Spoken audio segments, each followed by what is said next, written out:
the Chi-Town experience on the flight. Let me go tune in to Keek on the mic. He gon' make sure we get our news and highlights. When you get on YouTube, you better hit the like. Ryan Poles and the Chicago Bears could be in store for some more moves prior to the start of training camp. Hey, what's going on, Bears fans? Thank you so much for joining me for another episode of Keek on the Mic, the podcast all about the Chicago Bears. As always, if you're new to the channel, make sure you hit that subscribe button and the notification to catch all Bears content right here on the podcast.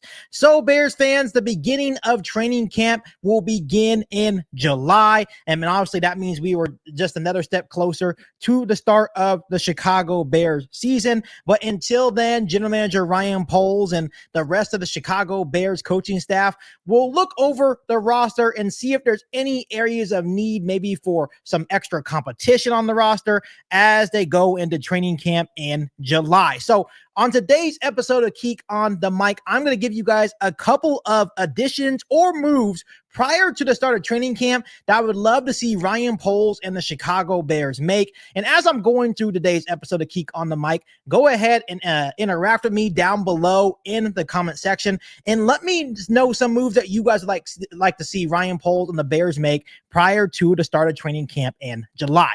So the first move I would love to see the Chicago Bears make is restructuring one or at least a couple of their contracts currently on the roster. And the two names I would love to see in regard to a contract restructure is linebacker Tremaine Edmonds and wide receiver DJ Moore. If you just restructure those two contracts, that saves you $22.5 million in cap space. The current cap space for the Chicago Bears is $14.7 million. And after those two restructures, it would give the Bears around $37.2 million to spend. I feel like this is important just in case you want to make one more big move. Let's say you do restructure those two contracts and you go out and make a big trade for Trey Hendrickson or maybe Kenneth Walker, for example. You want to make sure you have some money available to make any addition. Doesn't even have to be a trade. It could just be a free agent addition as well. But you want to make sure you have enough money in your cap space to make any move and just give you that financial freedom to make any move you want prior to the start of training camp. The second move, Bears fans, I would love to see Ryan Poles make prior to the start of training camp is potentially cutting Ryan Bates. I think a cut right now, post June 1st at this moment, would save the Bears $3.5 million. And I'm actually kind of really torn about Ryan Bates because at this point, I don't think he's going to be competing for a starting role on the Chicago Bears offensive line, but he could still offer really good depth on this Bears offensive line. We all know that's been a struggle for years, not only to have a good starting five, but to also have solid depth. When you look at a guy like Ryan Bates, what makes him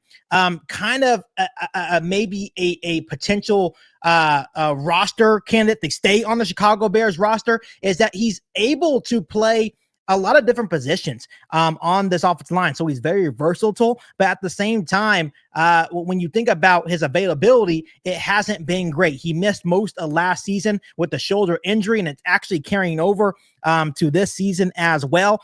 So I can definitely see, Ryan Poles seeing how he's recovering from that injury and if there's any long-term effects from that shoulder injury, and then letting them compete during training camp to possibly make this roster. But if they feel like they want to have extra cap space and they want to save a couple of $1 million and then use that extra a couple $1 million to go make a corresponding move that can actually help this roster, then maybe Ryan Poles would do it. But I would actually consider cutting Ryan Bates and saving $3.5 million.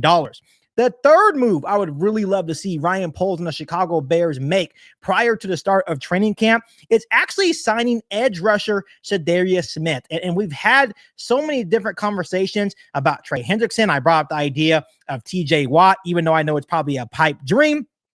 And I think that you can get Za'Darius Smith for one, a whole lot cheaper than Trey Hendrickson. You don't have to worry about trading for him because he's currently a free agent. He turns 33 years old in September. He had 9 sacks in 2024, and it doesn't seem like he is slowing down anytime soon. And I feel like he would be a very good complement to what we already have and what we already added this offseason with Montez Sweat, Dayo Odengbo, and of course, Grady Jarrett as well. And I think he would be a good, solid veteran presence on a 1-year deal. Once again, he would be a whole bunch cheaper than Trey Hendrickson. You're probably looking at around maybe a 1-year deal for about $10 to $10.5 million, and it could probably get up to what, $11 to $12 million. To me, that is a pretty good contract for a guy that is still playing at a pretty high level. So I think adding Zadarius Smith would complete what we are looking for, and just having another solid veteran rotational pass rusher on this D line for Dennis Allen to play with in the Chicago Bears defense. So the final move that I would love to see Ryan Poles and the Chicago Bears consider prior to the start of training camp is possibly trading for running back Kenneth Walker. And I think Ryan Poles and the Bears have made it very clear that they like the situation they currently have right now with DeAndre Swift, Kyle Monangai, Roschon Johnson, Ian Wheeler, and Travis Homer. For example, Nick Chubb just signed a 1-year, $2.5 million deal. J.K. Dobbins signed for 1 or 2 years with the Denver Broncos on a pretty cheap deal. So that tells me that they are okay with what they currently have on this roster. But I still think Ryan Poles should pick up the phone and just call the Seattle Seahawks about Kenneth Walker. He's 24 years old. In 2024, only played 12 games due to some injuries. Had 573 rushing yards and 7 touchdowns. Had 46 catches as well for 299 receiving yards and 1 receiving touchdown. He's currently in a contract year. Wouldn't cost too much in a trade. I know I've seen some articles saying that the Seattle Seahawks are hoping they can probably get a 3rd or 4th round in return.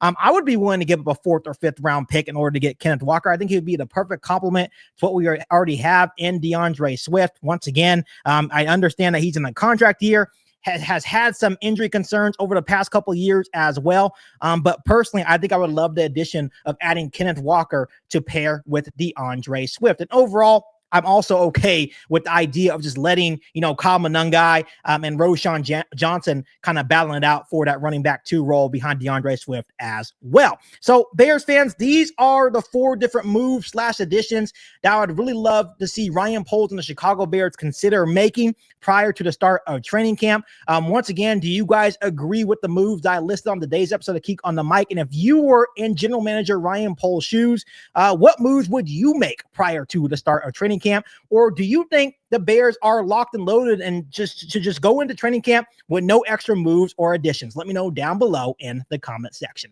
But as always, make sure you guys continue to hit that subscribe button and the notification to catch all Bears content right here on the podcast. Make sure you follow me on all my social media platforms, and make sure you share this episode of Keek on the Mic with every single Bears fan that you know. But other than that, be back for all new Bears podcasts right here on Keek on the Mic. Thanks, guys, and as always, bear down. You ain't bout it, you ain't bout it, you ain't Keek on the Mic. You ain't bout it, you ain't bout it, you ain't Keek on the Mic. You can go and subscribe, cause I be on it right. You ain't bout it, you ain't bout it, you ain't Keek on the Mic.